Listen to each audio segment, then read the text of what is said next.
اعوذ باللہ من الشیطان الرجیم بسم اللہ الرحمن الرحیم الحمد للہ رب العالمین وصلی اللہ علی محمد وآلہ الطاہرین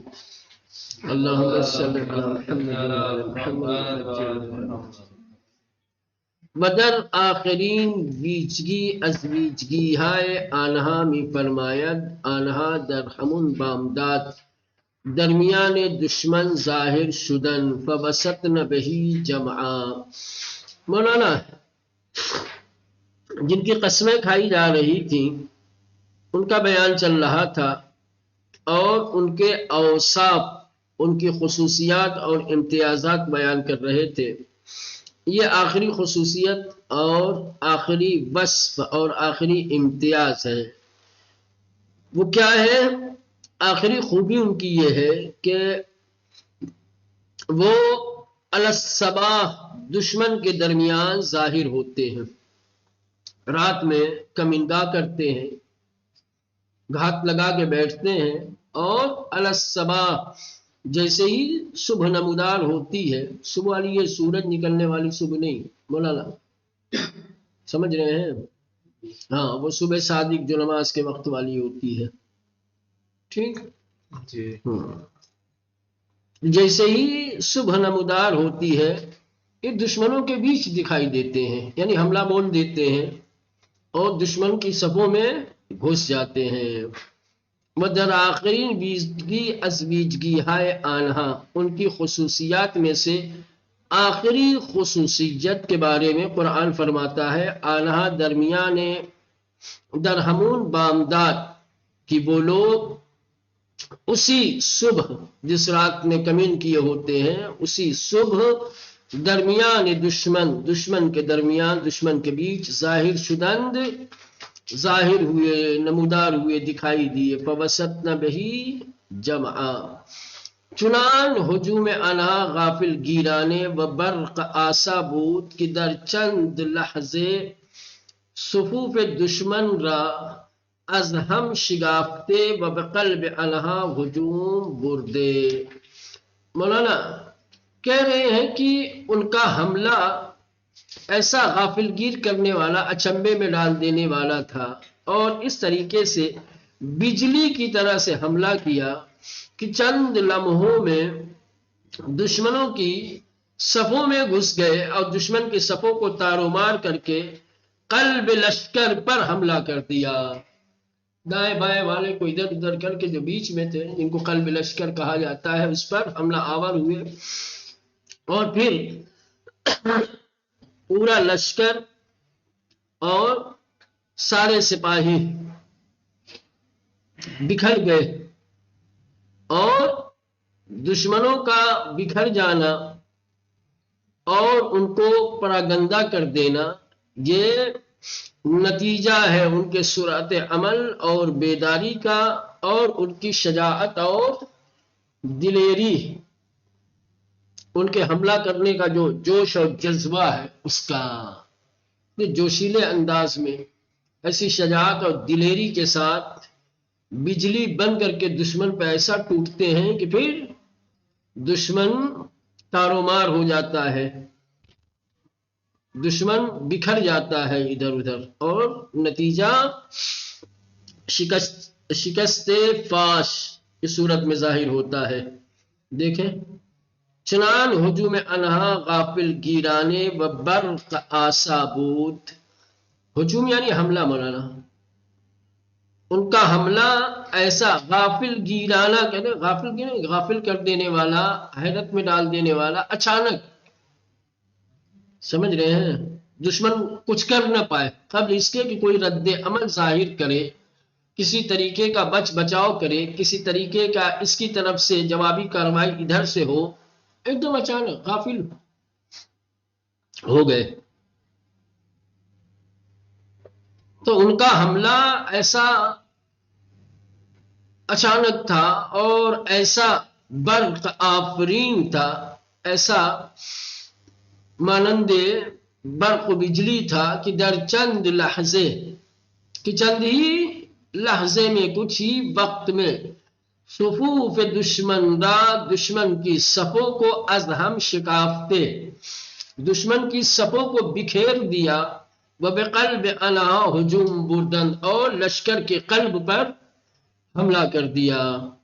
وجمیعت آنہارا، اور ان کی جمعیت کو، ان کے اجتماع کو، از ہم متلاشی کردن، ایک دوسرے سے مولانا الگ کر دیا، یعنی ٹکڑے ٹکڑے کر دیا، پارا پارا کر دیا، بکھیر دیا۔ وَإِن نتیجے ہم سرعت عمل و بیداری و آمادگی و شہامت و شجاعت، اور یہ نتیجہ ہے سرعت عمل کا، یعنی جس برق رفتاری کے ساتھ حملہ کرتے ہیں، جس تیزی کے ساتھ، جس رفتار کے ساتھ، وہ بیداری، ان کی بیداری کا نتیجہ ہے، وہ آمادگی ان کی تیاری کا، وہ شہامت و شجاعت اور ان کی دلیری اور بہادری کا نتیجہ ہے کہ چند لمحے میں دشمن کے لشکر کو تارومار کر کے، بکھیر کر کے غالب آ جاتے ہیں۔ وَيَا اشارے بے ورود حاجیان از مشعر بقلب ملاس، یہ تو چونکہ مولانا قسموں کے بارے میں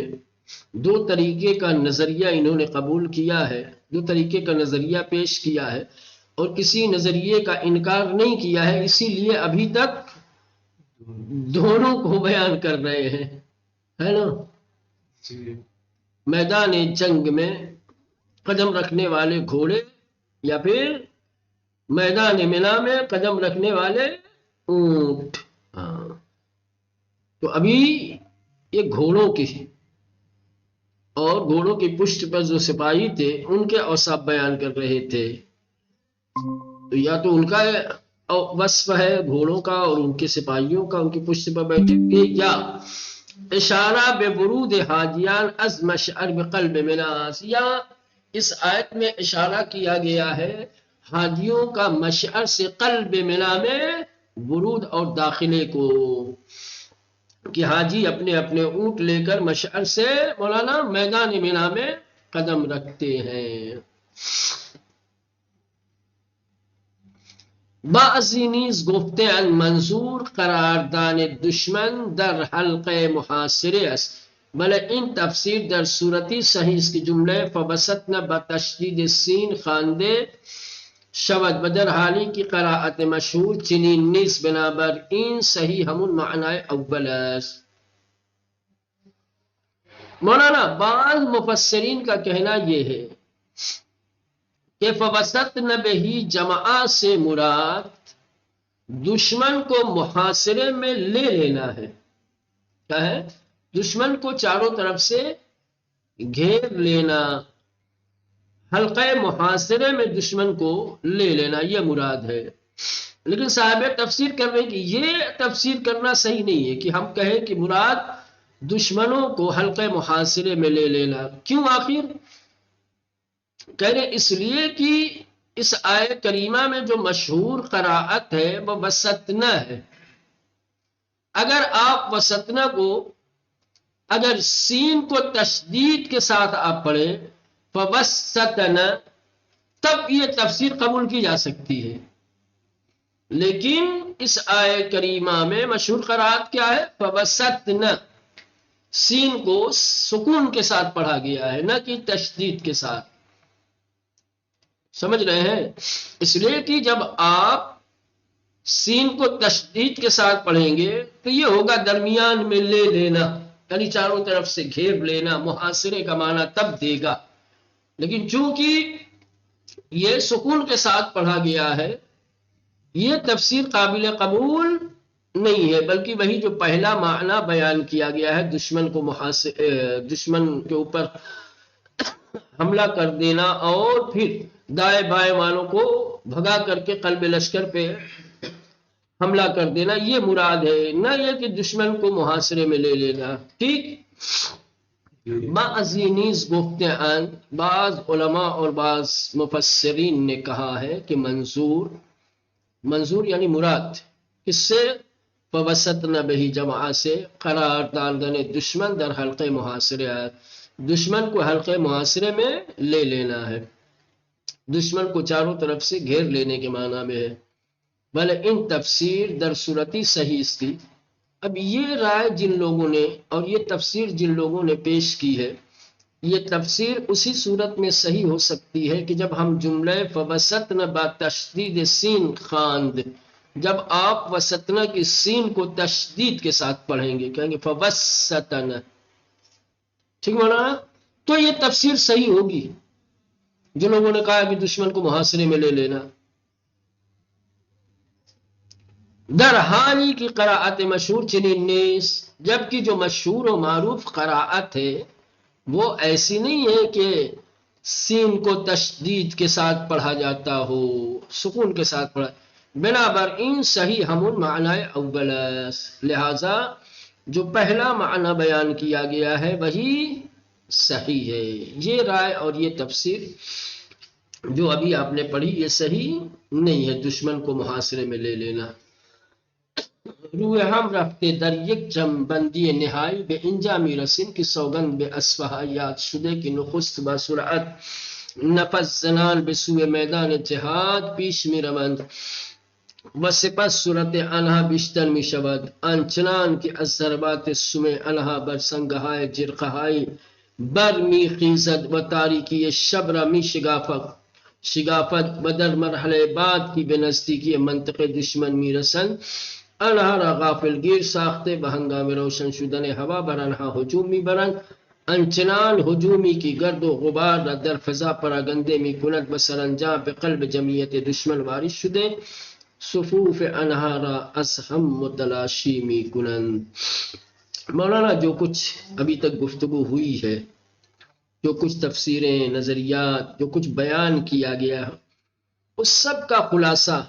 سب کو اگر جمع کیا جائے، سمجھ رہے ہیں، تو آخری نتیجہ جو نکلنے والا ہے وہ یہی ہے کہ قسم ہے ان گھوڑوں کی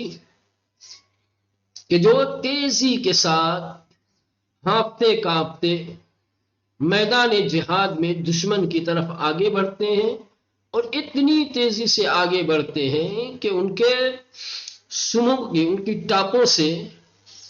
جو پتھروں پہ پڑتی ہیں تو چنگاریاں نکلتی ہیں اور یہ چنگاریاں تاریکی شب کو، رات کے اندھیرے کو چیر پھاڑ کے اجالا کرتی ہیں. اور دوسرا مرحلہ دشمن کے منطقے کے علاقے کے قریب پہنچ جاتے ہیں یہ لوگ اور پھر اچانک سے یک بارگی جب ہوا تھوڑی سی روشن ہوتی ہے تو دشمن پر حملہ کر دیتے ہیں اور یہ حملہ ایسا ہوتا ہے کہ چاروں طرف فضا میں گرد و غبار نظر آتا ہے اور آخر کار دشمن کے قلب پر، جمعیت کے قلب پر حملہ کر دیتے ہیں اور ان کی صفوں کو تتر بتر تار مار مولانا کر دیتے ہیں، بکھیر کے رکھ دیتے ہیں. ٹھیک، روئے ہم رفتے، مولانا یہ فارسی میں یہ جو جملہ بولا جاتا ہے روئے ہم رفتے، یعنی تمام باتوں کو جوڑ کے روئے ہم رفتے. ایک ہی چیز پہ کئی چیز رکھی جائے نا تو اس کو کہتے ہیں روئے ہم رفتے. سمجھ رہے مولانا؟ تو یہ ایک کنایا ہوتا ہے روئے ہم رفتے، یعنی تمام باتوں کو جوڑے اگر آپ تو در یک جمع بندی نہائی، ایک آخری جمع بندی ہے، ایک تمام باتوں کو اگر جمع کیا جائے، یکجا کیا جائے تو بے انجامی رسم، تو یہاں تک ہم پہنچیں گے، یہ نتیجہ آئے گا. آسان لفظوں میں کہا تمام باتوں کو مد نظر رکھ کے مولانا تمام گفتگو کو اگر نچوڑا جائے اور اس کا خلاصہ کیا جائے تو نتیجہ یہ نکلے گا کہ سوگند بے اسفہا یاد شدے کی قسم ہے ان گھوڑوں کی جن کا ذکر اوپر گزرا کہ نخست با سرعت کی پہلے تیز رفتاری کے ساتھ نفس زنان ہانپتے ہوئے،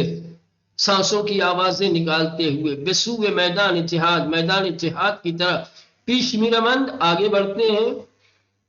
وسپس صورت آنہا بیشتر میشبہ، جیسے جیسے دشمن کے قریب جاتے ہیں ان کی رفتار